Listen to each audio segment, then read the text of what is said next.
अस्सलाम वालेकुम dear students, मैं मोहम्मद कैस अली खान हूं और आप यूट्यूब चैनल देख रहे हैं जिसके ऊपर मैं वीडियोस अपलोड करता हूं मैट्रिक और इंटरमीडिएट के डिफरेंट सब्जेक्ट्स। डियर स्टूडेंट्स, हमने 9th क्लास की बायोलॉजी की न्यू बुक स्टार्ट की हुई है।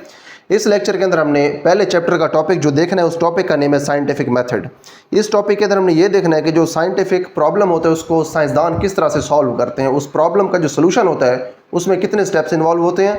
हर स्टेप की हमने यहाँ पर डिटेल देखनी है और उसके बाद इस लेक्चर के बाद हम ये देखेंगे कि किस तरह से आपने साइंटिफिक मेथड को यूज़ करके जो बायोलॉजिकल प्रॉब्लम्स हैं उनको सॉल्व करना है। तो स्टार्ट करते हैं हम इस टॉपिक को। यहाँ पे हमारे पास है scientific method. Scientist take specific steps. अब जो साइंसदान होते हैं वो मखसूस किस्म के जो स्टेप्स हैं वो लेते हैं फॉर डूइंग साइंटिफिक वर्क और रिसर्च। जब उन्होंने कोई साइंसी काम या फिर कोई रिसर्च या फिर कोई तहकीक करनी होती है तो उस वक्त वो मखसूस किस्म के जो कदम है वो उठाते हैं और उनके बाद वो ख़ास काम यानी कि रिसर्च या फिर साइंटिफिक वर्क करते हैं। These steps are called the scientific method. तो ये जो आपके पास स्टेप्स होते हैं इनको आप साइंटिफिक मेथड कहते हैं, यानी कि साइंसी तरीका। फॉर बायोलॉजिकल रिसर्च, अगर आप बायोलॉजी के अंदर रिसर्च कर रहे हैं, these steps are called biological method. तो ये जो आपके पास साइंटिफिक मेथड है, अगर आप बायोलॉजी के अंदर इसको यूज़ कर रहे हैं तो फिर इसको आप बायोलॉजिकल मेथड कहते हैं। The following steps are involve in scientific method. जो साइंटिफिक मेथड है इसके अंदर नीचे जो स्टेप्स लिखे हुए ये इन्वॉल्व होते हैं, या इन स्टेप्स से मिलकर हमारे पास साइंटिफिक मेथड बनता है, या फिर साइंटिफिक मेथड के अंदर ये वाले स्टेप्स शामिल है। हमारे पास पहला स्टेप है recognising of a scientific problem. अब जो साइंटिफिक प्रॉब्लम है उसको पहचानना।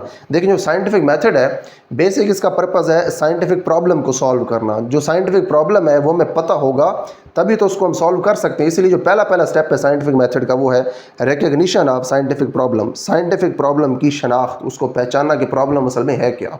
उसके बाद हमारे पास दूसरा स्टेप है ऑब्जर्वेशन, मुशाहिदा करना। आपने इस प्रॉब्लम के बारे में ऑब्जर्वेशन करनी होती है, मुशाहिदा करना होता है चीज़ों का। नेक्स्ट हमारे पास हाइपोथेसिस। ऑब्जर्वेशन की हेल्प से फिर आप हाइपोथेसिस बनाते हैं, उसके बाद फिर आप हाइपोथेसिस से डिडक्शन करते हैं, डिडक्शन के बाद फिर आप करते हैं एक्सपेरिमेंट्स और उसके बाद आपको मिलते हैं रिजल्ट्स। अब ये जो आपके पास यहाँ पे स्टेप्स लिखे हुए हैं इनमें से हर स्टेप का क्या मतलब है इनको हम यहाँ पे इन डिटेल हर स्टेप को अलग अलग यहाँ पे नीचे देखते हैं। उससे पहले यहाँ पे बॉक्स में कुछ हमारे पास लिखा हुआ इसको देख लेते हैं। In all branches of science, science की तमाम ब्रांचेस के अंदर new things are being discovered, नई चीज़ें दरियाफ्त हो रही हैं। And old theories are modified, और जो पुरानी थ्योरीज हैं या पुरानी जो बातें हैं उनको मॉडिफाई किया जा रहा है, उनको तब्दील किया जा रहा है और रिप्लेस्ड विद बेटर वंस, या फिर जो बेहतर उनसे थ्योरीज हैं उनसे इनको रिप्लेस किया जा रहा है, इनको उनसे तब्दील किया जा रहा है, यानी कि पुरानी थ्योरीज को हटा के उनकी जगह नई थ्योरीज लाई जा रही हैं। इसको हम कहते हैं रिप्लेस करना। तो अब हम चलते हैं अपने साइंटिफिक मेथड के स्टेप्स के ऊपर। साइंटिफिक मेथड हमने देखा कि साइंटिफिक प्रॉब्लम को सॉल्व करने के लिए यूज़ किया जाता है और जो साइंटिफिक मेथड इसके स्टेप्स फिक्स हैं। ठीक है, जो साइंटिफिक मेथड है आपने याद रखना है, इसके स्टेप्स फिक्स हैं। इसके टोटल 6 स्टेप्स हैं जो कि यहाँ पे हमारे पास 1 बाय 1 लिखे हुए हैं। हमने इन 6 के 6 स्टेप्स जो हैं इनकी डिटेल अब यहाँ पे देखनी है, 1 बाय 1 इसको देखते हैं। पहला हमारे पास स्टेप है रिकॉग्निशन ऑफ ए प्रॉब्लम, एक प्रॉब्लम को पहचानना। The first step involves identifying and defining A scientific problem. अब जो पहला स्टेप है इसके अंदर जो चीज़ें शामिल हैं वो ये हैं पहचानना, आइडेंटिफाई करना एंड डिफाइनिंग, और उसकी तारीफ़ करना, उसको बयान करना कि प्रॉब्लम असल में है क्या, जो कि साइंटिफिक प्रॉब्लम है। स्पेसिफिक इशू और फिनोमिना, जो कि ख़ास एक मसला होता है उसको हमने डिफ़ाइन करना होता है या फिर उसको हमने शनाख्त करना होता है। That scientist wants to investigate, जिसके बारे में साइंसदान ने इन्वेस्टिगेशन करनी है या फिर उसके बारे में साइंसदान ने खोज लगानी है। यानी कि पहले स्टेप के अंदर हमने उस मसले को पहचानना होता है जिसके बारे में साइंसदान ने रिसर्च करनी होती है या फिर जिसको साइंसदान ने सॉल्व करना होता है। सच problem is either asked by someone. अब इस तरह का जो मसला होता है, इस तरह का जो सवाल होता है, ये या तो कोई शख्स पूछता है और comes in biologist mind by himself, या फिर बायोलॉजिस्ट जो होता है उसके दिमाग में ख़ुद से आ जाता है। ठीक है, जो सवाल है, जो बायोलॉजिकल प्रॉब्लम है या फिर जो साइंटिफिक प्रॉब्लम है, ये कहाँ से आता है इसके बारे में यहाँ पे लिखा हुआ। या तो कोई शख्स पूछ सकता है किसी साइंसदान से या फिर साइंसदान के माइंड में ख़ुद से ये सवाल आ सकता है। नेक्स्ट हमारे पास है फॉर एग्ज़ाम्पल, मिसाल के तौर पर a biologist notices that plants in an area are growing taller than usual. मिसाल के तौर पे एक साइंसदान ये चीज़ नोटिस करता है कि एक एरिया के अंदर जो पौधे हैं वो मामूल से ज़्यादा ऊंचे हैं। ठीक है, ग्रोइंग टॉलर का मतलब है ग्रोइंग टॉलर देन यूजुअल, इसका ये मतलब है कि मामूल से कुछ ज़्यादा लंबे हैं पौधे। ही डेवलप्स ए साइंटिफिक प्रॉब्लम, तो फिर इस चीज़ को देख के वो एक साइंटिफिक प्रॉब्लम जो है वो बना लेता है। ठीक है, अब यहाँ पर जो साइंटिफिक प्रॉब्लम है ये साइंसदान के अपने दिमाग में आया है।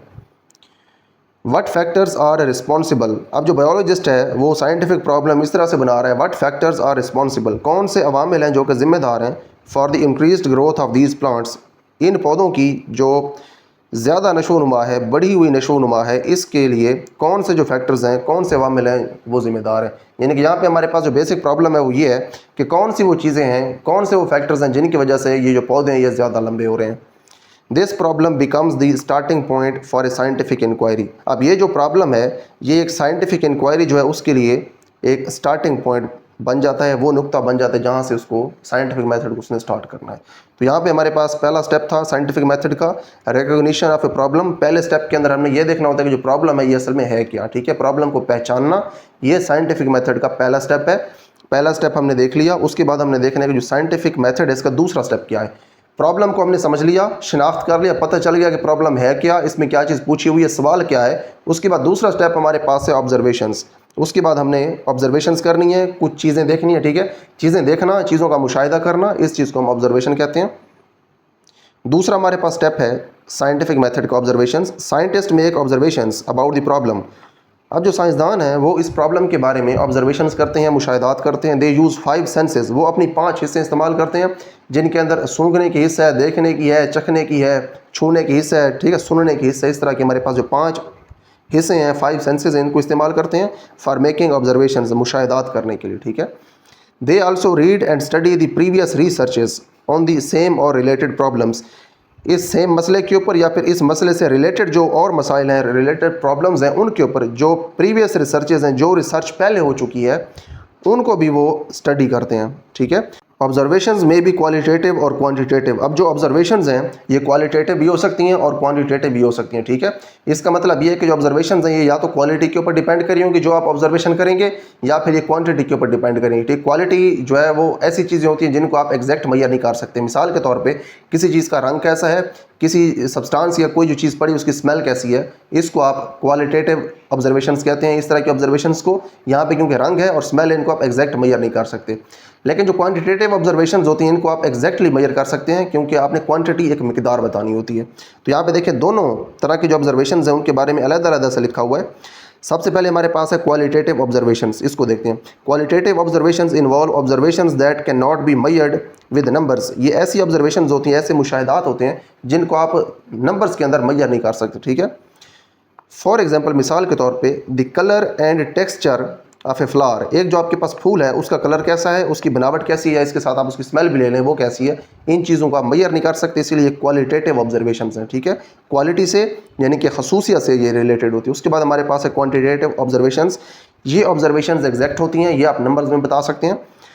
क्वांटिटेटिव ऑब्जर्वेशंस इन्वॉल्व मेजरमेंट्स और न्यूमेरिकल डेटा। या तो इनके अंदर मेजरमेंट्स होती हैं, इनकी पैमाइश करते हैं आप, या फिर न्यूमेरिकल डेटा होता है। न्यूमेरिकल डेटा होता है जिसके अंदर नंबर्स होते हैं। That can be expressed in terms of quantity, जो कि आप किसी मिकदार के अंदर इसको ज़ाहिर कर सकते हैं, ठीक है। मिकदार में जब ज़ाहिर करते हैं तो फिर आप बताते हैं कि ये चीज़ कितनी मिकदार में मौजूद है, तो फिर इस तरह से आप इसको एग्जैक्ट बता सकते हैं।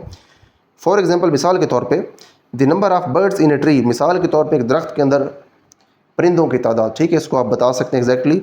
Quantitative observations are more accurate than qualitative. अब जो क्वांटिटेटिव ऑब्जर्वेशंस होती हैं ये क्वालिटेटिव ऑब्जर्वेशन से ज़्यादा एक्यूरेट होती हैं, ज़्यादा दुरुस्त होती हैं। क्यों होती हैं? Because quantitative observations are invariable. क्योंकि ये जो क्वांटिटेटिव ऑब्जर्वेशंस है इनवेरिएबल हैं, ये तब्दील नहीं होती, ठीक है। वेरिएबल नहीं होती, तब्दील नहीं हो सकती, इनवेरिएबल होती हैं।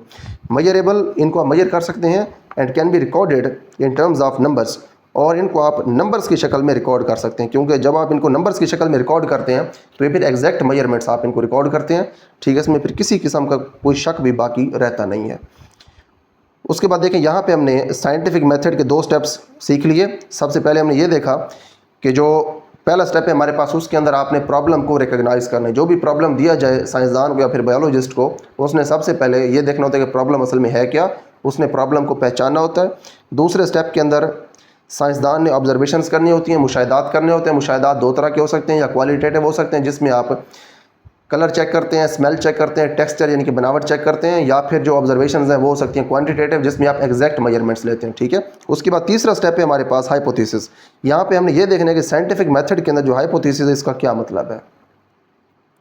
On the basis of observations, मुशाहिदात की बुनियाद के ऊपर साइंटिस्ट डिवेलप ए स्टेटमेंट। अब जो साइंसदान है वो ऐसी एक स्टेटमेंट बना देते हैं, ऐसा एक बयान वह डिवेलप करते हैं, बनाते हैं, that may prove the answer of the scientific problem under study, जो कि अंडर स्टडी साइंटिफिक प्रॉब्लम का हमें आंसर बता सकता है, ठीक है, उसका जो जवाब है उसको साबित कर सकता है, ठीक है। इसको मैं रिपीट कर देता हूँ, जो ऑब्जर्वेशंस हैं उनकी बुनियाद के ऊपर एक ऐसी स्टेटमेंट बनाई जाती है कि ऐसा बयान देते हैं साइंसदान, या ऐसा बयान बनाते हैं जो कि हमारे प्रॉब्लम का सलूशन हो सकता है, जो कि हमें प्रॉब्लम का सलूशन दे सकता है। देखिए स्टेप्स को मैं दोबारा रिपीट कर लेता हूँ। सबसे पहले साइंसदान को दिया जाता है एक प्रॉब्लम, या फिर साइंसदान के माइंड में प्रॉब्लम आता है, उसके बाद वो उसके ऊपर साइंटिफिक मेथड को अप्लाई करता है। पहले स्टेप के अंदर वो प्रॉब्लम को आइडेंटिफाई करता है, उसको पहचानता है। दूसरे स्टेप के अंदर वो प्रॉब्लम के बारे में ऑब्जर्वेशंस करता है। फिर तीसरे स्टेप के अंदर जो ऑब्जर्वेशंस उसने की होती हैं दूसरे स्टेप वाली, उनकी हेल्प से तीसरे स्टेप के अंदर वो एक स्टेटमेंट बनाता है जो कि हमें हमारे प्रॉब्लम का आंसर दे सकती है, ठीक है। इस स्टेटमेंट को आप हाइपोथेसिस कहते हैं। Such tentative answer of scientific problem is called hypothesis. इस तरह का जो साइंटिफिक प्रॉब्लम का टेंटेटिव आंसर होता है इसको आप हाइपोथेसिस कहते हैं। टेंटेटिव आंसर का मतलब है आर्जी जवाब, ठीक है। अभी क्योंकि आपका पूरा साइंटिफिक मेथड फाइनलाइज तो नहीं हुआ, इस स्टेप के ऊपर आपको जो जवाब मिलेगा हाइपोथेसिस की फॉर्म में, ये एक आर्जी जवाब होगा जो कि ठीक भी हो सकता है, गलत भी हो सकता है। Scientist make many hypothesis for a single problem. अब जो साइंसदान है वो एक सिंगल प्रॉब्लम के लिए, एक मसले के लिए एक से ज़्यादा हाइपोथेसिस बनाते हैं। ये hypothesis has the following characteristic. अब जो हाइपोथेसिस बनाना है साइंसदान ने, उसके अंदर ये खसूसियात होनी चाहिए। It is a proposed statement, ये ऐसा स्टेटमेंट होना चाहिए टू आंसर द प्रॉब्लम, जो कि प्रॉब्लम को आंसर करे, जो कि हमें मसले का हाल बताए, ठीक है, ऐसी स्टेटमेंट होनी चाहिए। It always matches with the available observations, ये हमेशा जो अवेलेबल ऑब्जर्वेशंस हैं, जो मुशाहिदात मौजूद हैं, उनके साथ ये मैच करना चाहिए, ठीक है। क्योंकि हमने पहले पढ़ा कि जो हाइपोथेसिस है ये आपने मुशाहिदात को देख के या मुशाहिदात को सामने रख के आपने हाइपोथेसिस बताना होता है, ये स्टेटमेंट देनी होती है। तो यहाँ पे हमारे पास जो दूसरा पॉइंट है हाइपोथेसिस के बारे में, इसकी दूसरी प्रॉपर्टी है वो ये है कि जो हाइपोथेसिस है इसके अंदर आपको ऑब्जर्वेशंस की झलक नज़र आनी चाहिए, ठीक है। ऐसा नहीं होना चाहिए कि ऑब्जर्वेशंस तो कुछ और कह रही हैं लेकिन हाइपोथेसिस आपने कुछ और बना दिया, ऑब्जर्वेशंस के साथ इसको एग्री करना चाहिए। उसके बाद नेक्स्ट हमारे पास कैरेक्टरिस्टिक है हाइपोथेसिस की, it can be tested through experiments. अब ये जो आपके पास हाइपोथेसिस है इसको आप एक्सपेरिमेंट्स की हेल्प से टेस्ट कर सकें, ठीक है, तजर्बात करके आप हाइपोथेसिस को टेस्ट भी कर सकें, ये टेस्टेबल होना चाहिए। नेक्स्ट हमारे पास प्रॉपर्टी है, there is always a way to disprove the hypothesis. Hypothesis को गलत साबित करने का हमेशा कोई ना कोई तरीका होना चाहिए, ठीक है। ऐसा नहीं होना चाहिए कि आप हाइपोथेसिस को फाइनल कर दें, ये कह दें कि ये गलत हो ही नहीं सकता। तो यहाँ पे हमने ये देखा कि सबसे पहले प्रॉब्लम को आइडेंटिफाई करने पहले स्टेप में, दूसरे स्टेप में ऑब्जर्वेशंस करनी है, तीसरे स्टेप के अंदर ऑब्जर्वेशंस को यूज़ करके आपने हाइपोथेसिस बनानी है। फिर हमने हाइपोथेसिस की खसूसियात देखी। हाइपोथेसिस की पहली खसूसियत ये है कि ये सवाल का जवाब होना चाहिए, ठीक है। उसके बाद दूसरी खसूसियत ये है कि ये ऑब्जर्वेशंस के साथ मैच करना चाहिए। तीसरी खसूसियत ये है कि इसको हमेशा तजर्बात से टेस्ट किया जा सके, और चौथी खसूसियत ये है कि इसको गलत साबित करने का भी कोई ना कोई तरीका होना चाहिए। उसके बाद यहाँ पे देखें बॉक्स में कुछ लिखा हुआ, इसको भी देख लेते हैं। Information is also gathered by reading books, किताबों को पढ़ के भी आप मालूमात इकट्ठी कर सकते हैं। It helps to understand existing knowledge and formulate hypothesis, इसकी हेल्प से आप जो मौजूदा नॉलेज है उसको समझ सकते हैं, ठीक है, इस चीज़ के बारे में या किसी भी प्रॉब्लम के बारे में जो पहले से इल्म मौजूद है उसको आप समझ सकते हैं, एंड फार्मूलेट हाइपोथेसिस, और हाइपोथेसिस आप बना सकते हैं। उसके बाद देखिए नेक्स्ट हमारे पास साइंटिफिक मेथड का चौथा स्टेप है डिडक्शन। हाइपोथेसिस के बाद हमने अब ये देखने की डिडक्शन जो है वो कैसे बनती है। Scientist develop logical results from their hypothesis. अब जो साइंसदान होते हैं वो अपनी हाइपोथेसिस से अब मजीद आगे लॉजिकल रिजल्ट बताते हैं। Such logical results of hypothesis are called deductions. इस तरह के जो लॉजिकल रिजल्ट्स होते हैं जो कि आप हाइपोथेसिस से निकालते हैं, इनको आप कहते हैं डिडक्शंस, ठीक है। नेक्स्ट हमारे पास है यूजुअली, आमतौर पर deductions follow the pattern of if then. अब जो डिडक्शन वाली स्टेटमेंट होगी, आगे एग्जांपल्स आ जाएंगे जब हम बायोलॉजिकल प्रॉब्लम पढ़ेंगे मलेरिया वाला, तो वहाँ पे इफ़ देन आप देखेंगे, ठीक है। जो डिडक्शन होती है उसके अंदर इफ़ देन वाली स्टेटमेंट होती है, यानी कि इफ़ ये स्टेटमेंट ट्रू है देन अगली स्टेटमेंट भी ट्रू होगी, ठीक है। इस चीज़ को हम इफ़ देन कहते हैं। इफ़ देन का मतलब है कंडीशन होगी, अगर पहली स्टेटमेंट ट्रू है तो उसके बाद ही दूसरी स्टेटमेंट ट्रू होगी, इस चीज़ को आप इफ़ देन कहते हैं। तो इफ़ देन यानी कि शर्त या फिर कंडीशन डिडक्शन के अंदर आपको नज़र आएगी। Scientist assume that if hypothesis is true, scientist जो है वो क्या अज्यूम करते हैं कि अगर हाइपोथेसिस ट्रू है then what might be the result, उसके बाद इसका रिज़ल्ट क्या हो सकता है। फॉर एग्जांपल मिसाल के तौर पे, अच्छा देखें, आपने बना ली हाइपोथेसिस, ठीक है। ऑब्जर्वेशंस को देख के आपने हाइपोथेसिस बना ली, उसके बाद हाइपोथेसिस की हेल्प से आपने डिडक्शन बनानी है, ठीक है। डिडक्शन बनाने का मेथड यहाँ पे लिखा हुआ है।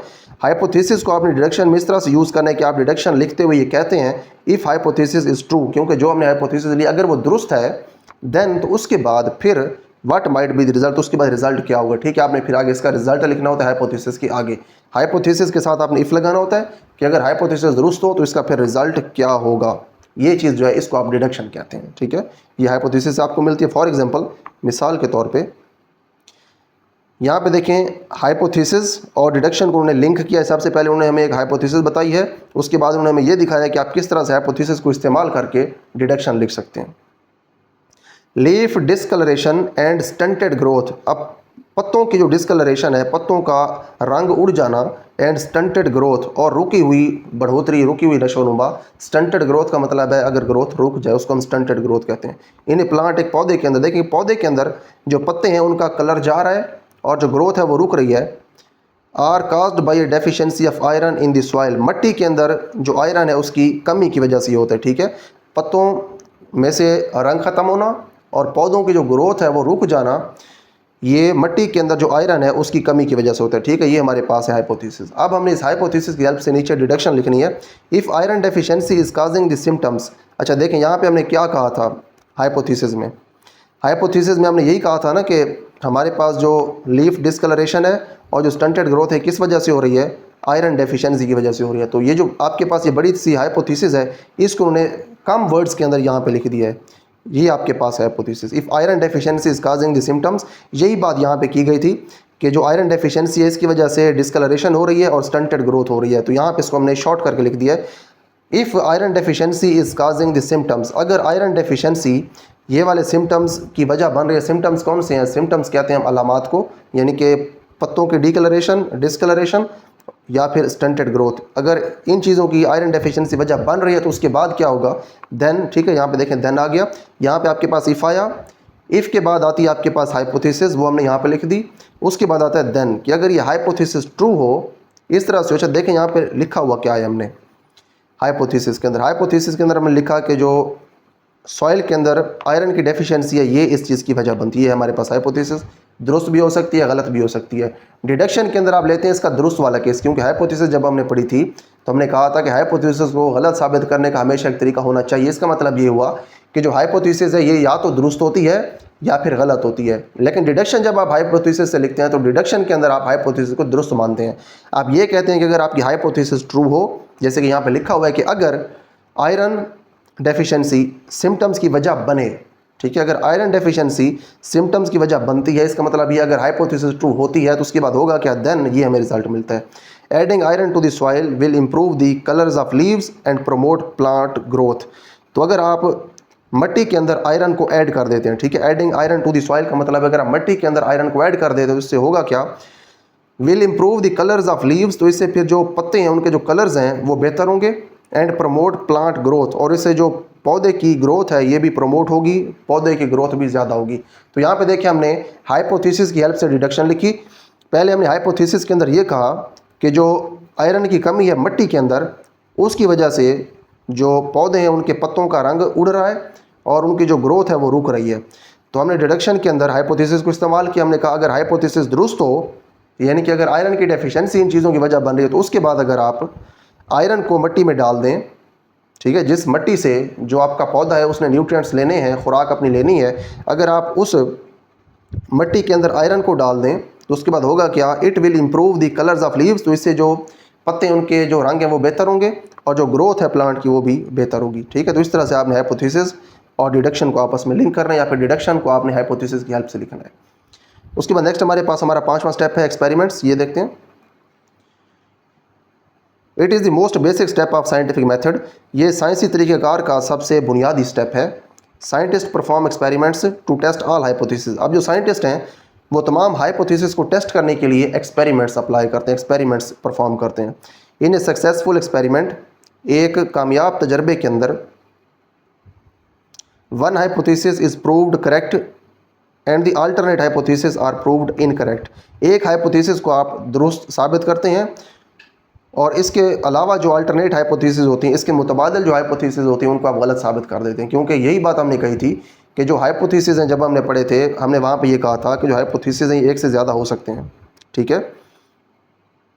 जो हाइपोथेसिस हैं वो एक से ज़्यादा हो सकते हैं। जैसे कि यहाँ पे देखें, हमने हाइपोथेसिस वाले टॉपिक में यहाँ पे ये लाइन पढ़ी थी कि जो साइंसदान हैं वो एक सिंगल प्रॉब्लम के लिए एक से ज़्यादा हाइपोथेसिस बना सकते हैं। अगर एक से ज़्यादा हाइपोथेसिस बन जाते हैं तो सारे हाइपोथेसिस तो दुरुस्त नहीं होंगे, उनमें से सिर्फ एक ही हाइपोथेसिस दुरुस्त होगा, क्योंकि एक प्रॉब्लम का सोल्यूशन एक ही हो सकता है, एक से ज़्यादा सोल्यूशन हो नहीं सकते। तो एक हाइपोथेसिस दुरुस्त हो जाएगा, बाकी आपने जो हाइपोथेसिस लिए होंगे वो सारे के सारे गलत हो जाएंगे। यही बात अब यहाँ पे उन्होंने की है। नेक्स्ट है हमारे पास the incorrect hypothesis are rejected, और जो इनकरेक्ट हमारे पास गलत हाइपोथेसिस है उनको हम रिजेक्ट कर देते हैं, and the proved one is accepted, और जो साबित होता है हाइपोथेसिस उसको फिर एक्सेप्ट कर लिया जाता है। साइंटिस्ट मेक न्यू डिडक्शंस, अब जो साइंसदान है ये नई डिडक्शन बनाते हैं फ्रॉम द एक्सेप्टेड हाइपोथेसिस। अब जो एक्सेप्टेड हाइपोथेसिस है, जिस हाइपोथेसिस को दुरुस्त किया जाता है, उस हाइपोथेसिस की हेल्प से जो साइंसदान है ये मजीद डिडक्शंस बनाते हैं, ठीक है। यानी कि if hypothesis true then this will be the result, ठीक है। इस तरह से जैसे पीछे हमने हाइपोथेसिस और डिडक्शन का रिजल्ट इनका आपस में रिलेशन देखा, उस तरह से बनाते हैं डिडक्शंस। Then they perform further experiments, उसके बाद वो मज़ीद आगे एक्सपेरिमेंट्स करते हैं, and confirm the correctness of hypothesis, और जो हाइपोथेसिस बनाई हुई हैं इनकी जो करेक्टनेस है, इनका जो दुरुस्त होना है उसको ये चेक करते हैं, ठीक। उसके बाद नेक्स्ट हमारे पास बॉक्स में कुछ लिखा हुआ है, इसको भी देख लेते हैं, काफ़ी इंपॉर्टेंट है। Experimental group and control group, ठीक है, इसको आप में देखने काफ़ी इंपॉर्टेंट है। व्हेन साइंटिस्ट डू एक्सपेरिमेंट्स, जब साइंसदान तजर्बात करते हैं, दे अरेंज टू सेटिंग्स, तो फिर वो दो सेटिंग्स करते हैं, यानी कि दो ग्रुप्स वो बना लेते हैं। One is called experimental group, एक आपके पास जो ग्रुप है वो कहलाता है experimental group, and the other is called control group, और जो दूसरा है वो कहलाता है कंट्रोल ग्रुप। कंट्रोल ग्रुप जो है उसके अंदर ऐसी चीज़ें होती हैं जिनके ऊपर आप कोई एक्सपेरिमेंट नहीं करते। जो एक्सपेरिमेंटल ग्रुप है इसके अंदर वो शख्स या फिर वो चीज़ें शामिल होती हैं जिनके ऊपर आपने तजर्बा करना होता है। फॉर एग्जाम्पल, मिसाल के तौर पर, you want to do experiment to test the necessity of carbon dioxide for photosynthesis. मिसाल के तौर पे आपने फोटोसिंथेसिस के लिए जो कार्बन डाइऑक्साइड की ज़रूरत है उसको टेस्ट करने के लिए आपने एक एक्सपेरिमेंट करना है, ठीक है। जो पौधे हैं उनके अंदर फोटोसिंथेसिस होती है, जिसके रिजल्ट में पौधे जो अपना ग्लूकोज बनाते हैं। आपने अगर ये देखना है कि फोटोसिंथेसिस के लिए कार्बन डाइऑक्साइड ज़रूरी है या नहीं, तो उसके लिए आपने करना experiment. You will arrange two similar plants, आप फिर दो एक जैसे जो पौधे हैं उनका बंदोबस्त करेंगे। You will not provide carbon dioxide to one plant, एक पौधे को आप कार्बन डाइऑक्साइड प्रोवाइड नहीं करेंगे, ठीक है। इसको आप कहेंगे एक्सपेरिमेंटल ग्रुप। आपको अब ये बात मैं वाजे कर दूं कि एक्सपेरिमेंटल ग्रुप वो ग्रुप होता है जिसके ऊपर आप कुदरत से हट के कोई काम करते हैं। अब जो पौधा होता है उसको कुदरती तौर पे तो कार्बन डाइऑक्साइड मिल रही होती है और वो अपना फोटोसिंथेसिस कर रहा होता है, लेकिन अगर आप उसकी कार्बन डाइऑक्साइड बंद कर दें तो आप कुदरत से हट के उसके साथ कोई काम कर रहे हैं, तो इसलिए आप उसके ऊपर एक्सपेरिमेंट कर रहे हैं। तो ये प्लांट जिसको आप कार्बन डाइऑक्साइड नहीं दे रहे, जिसकी आप कार्बन डाइऑक्साइड की सप्लाई ख़त्म कर रहे हैं, इसको आप कहेंगे एक्सपेरिमेंटल ग्रुप। ये एक्सपेरिमेंटल ग्रुप होगा। While you will provide carbon dioxide to the other plant control group. अब जो दूसरा पौधा है उसको आप कार्बन डाइऑक्साइड देंगे, क्योंकि नेचुरली कार्बन डाइऑक्साइड पौधे को मिलती है। इसको जब आप कार्बन डाइऑक्साइड देंगे तो इसका मतलब है इसके अंदर आपने कोई चेंजिंग नहीं की, तो ये कहलाएगा कंट्रोल ग्रुप, ठीक है। वो ग्रुप जिसके ऊपर आपने तजर्बा करना होता है, जिसमें आप चेंजिंग्स करते हैं, वो एक्सपेरिमेंटल ग्रुप होता है। जिसको आप एज इट इज़ वैसे ही रखते हैं वो होता है हमारे पास control group. The necessity of carbon dioxide, अब जो कार्बन डाइऑक्साइड की ज़रूरत है विल बी प्रूव्ड, तो कार्बन डाइऑक्साइड की ज़रूरत जो है ये साबित हो जाएगी when photosynthesis does not occur in the experimental group but occurs in the control group. जब फोटोसिंथेसिस एक्सपेरिमेंटल ग्रुप के अंदर नहीं होगी लेकिन जो कंट्रोल ग्रुप है उसके अंदर होगी, तो उस वक्त आपको कार्बन डाइऑक्साइड की जो ज़रूरत है ये साबित की हुई मिल जाएगी, ठीक है। तो फिर ये साबित हो जाएगी इसकी ज़रूरत। तो ये हमारे पास जो ग्रुप्स हैं इनकी दो अकसाम थी, एक्सपेरिमेंटल ग्रुप और कंट्रोल ग्रुप। वो ग्रुप जिसके अंदर आप चेंजिंग करते हैं तजर्बा करने के लिए, इसको आप एक्सपेरिमेंटल ग्रुप कहते हैं। वो ग्रुप जिसके अंदर आप कोई चेंजिंग नहीं करते, एज इट इज़ आप उसको रखते हैं, तो उसको आप कहते हैं कंट्रोल ग्रुप, ठीक है। तो ये आपके पास दो ग्रुप्स हैं, एक्सपेरिमेंटल और कंट्रोल ग्रुप। उसके बाद नेक्स्ट हमारे पास साइंटिफिक मेथड का लास्ट स्टेप है रिजल्ट्स। ये 6th हमारा स्टेप है। Scientist gather data from their experiments. अब जो साइंसदान है वो अपने तजर्बात से डेटा इकट्ठा करते हैं। They use statistical analysis and graphs etcetera to summarise the results. वो रिजल्ट्स को समराइज़ करने के लिए स्टैटिस्टिकल एनालिसिस इस्तेमाल करते हैं, यानी कि स्टैटिस्टिक्स की वो एनालिसिस इस्तेमाल करते हैं और उसके बाद ग्राफ्स वगैरह को इस्तेमाल करते हैं। Scientist also include a list of all the references in the summary to acknowledge the sources of information.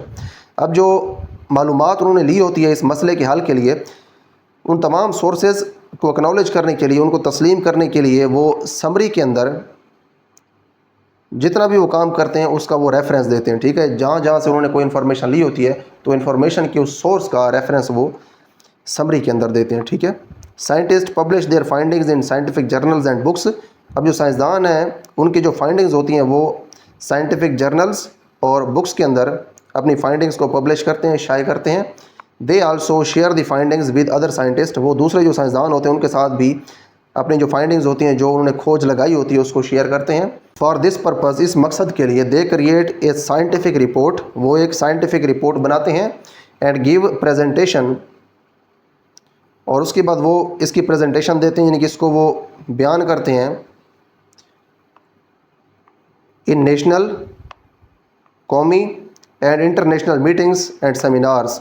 जो कौमी और बैनुल अक़वामी मीटिंग्स और सेमिनार्स होते हैं वहाँ पे वो इनके बारे में प्रेजेंटेशन देते हैं, यानी कि इनके बारे में वो आगाही देते हैं। तो यहाँ पे देखिए हमारे पास साइंटिफिक मेथड का जो टॉपिक है ये कंप्लीट हो गया। यहाँ पे सबसे पहले हमने ये देखा कि साइंटिफिक जो प्रॉब्लम है ये होता क्या है। उसके बाद हमने ये देखा कि साइंटिफिक मेथड क्या होता है। साइंटिफिक मेथड वो मेथड होता है जो कि आप साइंटिफिक प्रॉब्लम को सॉल्व करने के लिए इस्तेमाल करते हैं। साइंटिफिक मेथड के हमने डिफरेंट स्टेप्स को इन डिटेल देखा, हर स्टेप को हमने अलग-अलग देखा। इसके टोटल 6 स्टेप्स हैं। सबसे पहले हमने ये देखा कि आपने सबसे पहले साइंटिफिक प्रॉब्लम को रिकग्नाइज़ करना है, उसको पहचानना है। उसके बाद आपने उसके बारे में ऑब्जर्वेशंस करनी है, फिर आपने ऑब्जर्वेशन से हाइपोथेसिस लेनी है, फिर आपने हाइपोथेसिस को इस्तेमाल करके डिडक्शन लिखनी है। डिडक्शन के बाद आपने फिर एक्सपेरिमेंट्स करने हैं और फिर आपने अपने रिजल्ट्स देने हैं।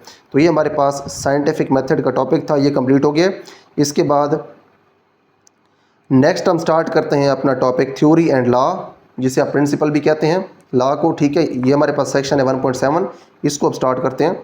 When experiments prove A hypothesis correct, जब एक्सपेरिमेंट्स किसी हाइपोथेसिस को दुरुस्त साबित कर देते हैं, scientist use such hypothesis for making further hypothesis. तो फिर जो साइंसदान हैं वो इस तरह की हाइपोथेसिस को इस्तेमाल करते हैं ताकि वो मज़ीद हाइपोथेसिस बना सकें। When new hypothesis are again proved by experiments, जब नई हाइपोथेसिस जो हैं इनको आप दोबारा एक्सपेरिमेंट की हेल्प से दुरुस्त साबित करते हैं, the original hypothesis becomes a theory. तो उसके बाद जो ओरिजिनल हाइपोथेसिस थी वो बन जाती है थ्योरी। अब यहाँ पे ज़रा आप थ्योरी को समझें। यहाँ पे ये कहा हुआ है कि जो आपके पास पहले हाइपोथेसिस थी उस हाइपोथेसिस की बुनियाद पर नई हाइपोथेसिस बनाई जाती हैं। जब नई हाइपोथेसिस को आप दुरुस्त साबित कर लेते हैं एक्सपेरिमेंट की हेल्प से, तो जो पहली हाइपोथेसिस होती है वो बन जाती है थ्योरी। ठीक है, तो यहाँ पे थ्योरी जो है ये बेसिकली हाइपोथेसिस से बनती है। ए theory is supported by extensive evidence. अब जो थ्योरी होती है इसको सपोर्ट किया जाता है बहुत ज़्यादा एविडेंस से, काफ़ी सारे शवाहिद होते हैं जो कि इस थ्योरी को सपोर्ट करते हैं कि ये दुरुस्त है। And is repeatedly validated bye multiple researchers, और बहुत सारे रिसर्चर्स इसको रिपीटेडली यानी कि दोबारा इसको वैलिडेट करते हैं, इसको दुरुस्त साबित करते हैं। फॉर एग्जांपल, मिसाल के तौर पे द थ्योरी ऑफ एवोल्यूशन। अब जो इर्तिका की थ्योरी है कि जो चीज़ें हैं वो किस तरह से चेंज हुई हैं वक्त के साथ साथ, वो थ्योरी एक्सप्लेन करती है how species change over time. अब जो स्पीशीज़ हैं वो किस तरह से वक्त के साथ साथ तब्दील होती हैं थ्रू नेचुरल सिलेक्शन। अब जो कुदरती सिलेक्शन है या कुदरती चुनाव है, इसकी वजह से जो स्पीशीज़ हैं, जो जानदारों की अक़साम है, ठीक है, इनको स्पीशीज़ कहते हैं, ये किस तरह से तब्दील होती हैं, ये चीज़ एक्सप्लेन करती है थ्योरी ऑफ एवोल्यूशन। उसके बाद नेक्स्ट हमारे पास पैराग्राफ है यहाँ से, scientist keep on testing the theories by doing experiments. अब जो साइंटिस्ट हैं वो थ्योरीज़ को टेस्ट करना जारी रखते हैं। ठीक है, कीप ऑन टेस्टिंग का मतलब है टेस्ट करना जारी रखते हैं थ्योरीज़ को बाय डूइंग एक्सपेरिमेंट्स की हेल्प से। देखें, इस सीक्वेंस को मैं दोबारा रिपीट कर लेता हूँ। आपके पास है एक हाइपोथेसिस अगर तजर्बे से दुरुस्त साबित हो गई है तो उसके बाद उस हाइपोथेसिस की हेल्प से नई हाइपोथेसिस बनाई जाती हैं। नई हाइपोथेसिस अगर दुरुस्त साबित हो गई हैं तो उसके बाद आपकी जो पुरानी हाइपोथेसिस है वो बन जाती है थ्योरी। उसके बाद जो थ्योरी होती है उसको तजर्बात से जो साइंसदान है वो टेस्ट करने लग जाते हैं। ठीक है, टेस्ट करना जारी रखते हैं थ्योरी को। They try their best to disprove the theory. अब जो साइंसदान है वो अपना बेस्ट ट्राई करते हैं, बहुत ज़्यादा वो कोशिश करते हैं कि जो थ्योरी है इसको वो डिसप्रूव कर दें, गलत साबित कर दें। If a theory is proved again and again by experiments, अगर एक थ्योरी तजर्बात से बार बार दुरुस्त साबित हो, इट बिकम्स ए लॉ और प्रिंसिपल, तो फिर ये एक कानून या फिर प्रिंसिपल बन जाती है, असूल बन जाती है। तो यहाँ पे देखिए हमने ये देखा कि हमारे पास है टोटल 3 चीज़ें। एक हमारे पास है हाइपोथेसिस, एक हमारे पास है थ्योरी, एक हमारे पास है लॉ। हाइपोथेसिस अगर दुरुस्त साबित हो जाए तो फिर इससे आप नई हाइपोथेसिस बनाते हैं, नई हाइपोथेसिस भी दुरुस्त हो जाए तो फिर पुरानी जो हाइपोथेसिस है ये बन जाती है थ्योरी। और जो थ्योरी है इसको अगर आप एक्सपेरिमेंट से टेस्ट करते जाएं और कभी गलत साबित ना हो थ्योरी, तो फिर थ्योरी बन जाती है लॉ, और लॉ को आप प्रिंसिपल भी कहते हैं। ठीक है, लॉ का दूसरा नेम है प्रिंसिपल। तो यहाँ पे हमने ये देखा कि क्या रिलेशन है हमारे पास हाइपोथेसिस, थ्योरी और प्रिंसिपल के अंदर। हाइपोथेसिस से थ्योरी बनती है, फिर थ्योरी से आगे प्रिंसिपल बनता है। प्रिंसिपल जो है इसको आप लॉ भी कहते हैं या लॉ को आप प्रिंसिपल भी कहते हैं। ये scientific law is a uniform और कांस्टेंट फैक्ट ऑफ नेचर। अब जो साइंटिफिक लॉ जो चीज़ बन जाती है वो एक कुदरत का कानून होता है। ठीक है, कांस्टेंट कानून होता है। यूनिफॉर्म या कांस्टेंट कानून का मतलब ये है कि वो कानून कभी तब्दील नहीं होता। The examples of biological laws are Hardy Weinberg law and Mendel's laws of inheritance. अब देखें, जो हार्डी-वेनबर्ग है और जो मेंडल्स लॉज ऑफ इनहेरिटेंस है, ये ऐसे लॉज हैं जो कि बायोलॉजिकल लॉज हैं और ये लॉज कभी तब्दील होते नहीं हैं। ठीक है, और ये लॉज भी इसी मेथड के ऊपर पूरे उतरते हैं जैसे कि यहाँ पे लॉ के बारे में बताया हुआ है। तो यहाँ पे देखिए हमारे पास ये टॉपिक कंप्लीट हो गया। नीचे एक फिगर मौजूद है, इसको हम देख लेते हैं। सबसे पहले हमारे पास बायोलॉजिकल प्रॉब्लम होती है। ठीक है, साइंटिफिक मेथड के बारे में यहाँ पे बताया हुआ है। बायोलॉजिकल प्रॉब्लम होती है, उसको आपने आइडेंटिफाई करना है। आइडेंटिफाई करने के बाद आपने करनी है ऑब्जर्वेशंस। ऑब्जर्वेशंस की हेल्प से फिर आपने लिखनी है हाइपोथेसिस। हाइपोथेसिस को दुरुस्त मान के आपको रिजल्ट क्या मिलते हैं, ये चीज़ होती है डिडक्शन। हाइपोथेसिस से आपने डिडक्शन लिखनी है, और डिडक्शन जो है उसके बाद आपने करने होते हैं एक्सपेरिमेंट्स। एक्सपेरिमेंट के अंदर आपके पास दो ग्रुप्स होते हैं, एक होता है आपके पास एक्सपेरिमेंटल ग्रुप, एक होता है कंट्रोल ग्रुप। इस तरह से आप एक्सपेरिमेंट्स करते हैं। उसके बाद आपने रिजल्ट्स देने होते हैं। ठीक है, एक्सपेरिमेंट से फिर आपको मिलते हैं रिजल्ट्स, और उसके बाद नेक्स्ट आप ये देखें कि अगर एक्सपेरिमेंट जो है वो दुरुस्त साबित हो जाए, ठीक है, अगर रिज़ल्ट से आपका एक्सपेरिमेंट जो है या एक्सपेरिमेंट से आपकी डिडक्शन है वो दुरुस्त साबित हो जाए, या जो बात आप कर रहे हैं वो दुरुस्त साबित हो जाए, तो उसके बाद आप रिज़ल्ट से जाते हैं आगे। ठीक है, इफ़ प्रूव्ड, तो फिर रिज़ल्ट से आप आगे जाते हैं रिपोर्टिंग के ऊपर। रिज़ल्ट्स को फिर आप रिपोर्ट करते हैं अगर आपका जो तजर्बा है वो कामयाब है। अगर आपका तजर्बा है नाकाम, तो उसके बाद फिर आप वापस यहाँ पे आते हैं। ठीक है, दोबारा फिर आप हाइपोथेसिस बनाते हैं। ठीक है, यहाँ पे ये जो लाइन लगी हुई है ना, इस लाइन का मतलब ये है कि अगर आपका रिज़ल्ट जो है वो ठीक नहीं आया तो फिर आपने इफ़ नॉट प्रूव्ड, अगर आप प्रूव नहीं कर सके अपने रिज़ल्ट को या एक्सपेरिमेंट्स को आप दुरुस्त नहीं परफॉर्म कर सके, या फिर पीछे आपने जो बातें की थी गलत साबित हो गई हैं, तो उसके बाद आपने रिज़ल्ट से फिर वापस आना है। ठीक है, रिज़ल्ट्स अगर आपको ये बताएं कि आप नाकाम हो गए हैं, तो फिर आपने रिज़ल्ट वाले स्टेप से वापस आना है इस लाइन के लॉन्ग, और आना आपने देखें कहाँ पे आना है, आपने यहाँ पे ऑब्जर्वेशंस के बाद अगेन आपने हाइपोथेसिस करनी है। और अगर आपका रिज़ल्ट हो जाए दुरुस्त, ठीक है, जो आप काम कर रहे हैं वो अगर प्रूव हो जाए, इफ़ प्रूव्ड, अगर प्रूव हो गए, तो फिर आपने जाना है रिपोर्टिंग के ऊपर। फिर आपने अपने रिजल्ट्स को रिपोर्ट करना है। दुरुस्त ना आए रिजल्ट तो फिर आपने इसको रिपोर्ट नहीं करना, वापस जाना है हाइपोथेसिस पे। दुरुस्त आ जाए तो आपने रिपोर्टिंग करनी है। फर्दर टेस्टिंग, रिपोर्टिंग के बाद आपने अगेन टेस्टिंग करनी है, फिर आपने बता देनी है थ्योरी या फिर सोल्यूशन। यहाँ पे आपको आपके साइंटिफिक प्रॉब्लम का सोल्यूशन मिल जाएगा साइंटिफिक मेथड से। जो थ्योरी है इसको फिर अगेन आप टेस्ट करेंगे। अगर थ्योरी गलत साबित ना हो तो उसके बाद जो थ्योरी है ये बन जाएगी लॉ या फिर प्रिंसिपल। ठीक है जी, यहाँ पे हमने ये देखा कि एक्सपेरिमेंटेशन के बाद आपकी जो हाइपोथेसिस है, ये हाइपोथेसिस यही बनती है थ्योरी। ठीक है, हाइपोथेसिस के ऊपर आप ये सारा प्रोसेस अप्लाई करते हैं, ये फिर थ्योरी बन जाती है, और उसके बाद देखें आपको सोल्यूशन मिलता है इसका। तो यहाँ पे देखें हमारे पास ये टॉपिक कंप्लीट हो गया। यहाँ पे हमने साइंटिफिक मेथड देखा कि साइंटिफिक मेथड क्या होता है, और उसके बाद हमने साथ में थ्योरी और लॉ का जो टॉपिक है ये भी कंप्लीट कर लिया। तो इस लेक्चर के लिए इतना ही। इसके बाद अगले लेक्चर के अंदर हम इंशाल्लाह बायोलॉजिकल मेथड को स्टडी करेंगे, जिसके अंदर हम मलेरिया के जो एग्जांपल है इसको लेंगे।